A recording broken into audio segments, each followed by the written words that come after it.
let's not overcomplicate matters unnecessarily. My name is Elizabeth. And long live Queen Elizabeth. An acquaintance of mine once told me that he was writing something on Queen Elizabeth. And when I asked which one, he scoffed and said, Elizabeth I, of course, the current one opens shopping malls. Launching on November 4th on Netflix, The Crown is the tale of how the British monarchy went from an empire in which the sun never set to afternoon ribbon cuttings in Billericay, which means it is a story of modern Britain, told through the tale of a very contemporarily conflicted family, and the Queen, who obviously still heads it today. Created by Peter Morgan and ordered for 2 10-episode seasons by the streaming service for approximately, they say, around $100 million, The Crown is a bit plodding at points, but can be a grand treat full of grand estates for lovers of that posh porn that only the Brits can make of their aristocracy. News of the King's death was announced to us yesterday morning.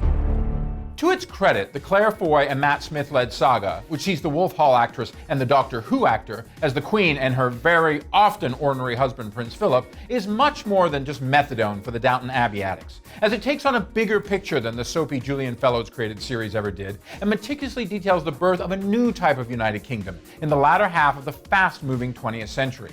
Following in the footsteps of the likes of A.N. Wilson, who has tread on similar social and cultural ground, Morgan is aiming large here. And I don't just mean with that big budget that Netflix gave him. Are you my wife or my queen? I'm both. I want to be married to my wife.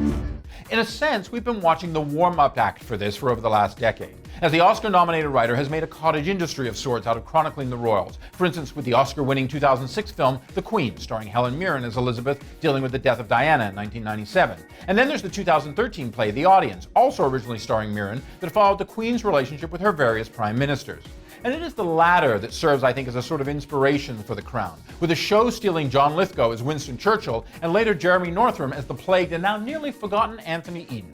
All of which brings us constitutional crises, national upheaval, a powerhouse of a Princess Margaret played by a marvelous Vanessa Kirby, the rise of mass media and paparazzi never putting love before family and nation, and of course Elizabeth dealing with her prime ministers, starting with that Churchill, the Queen's first PM and an aging monarch himself in many ways, as a young woman begins uneasily to wear the crown upon the 1952 death of her beloved father, King George VI, who I might say is played so strongly by Jared Harris, and the price that taking on that monarchy and that crown entails.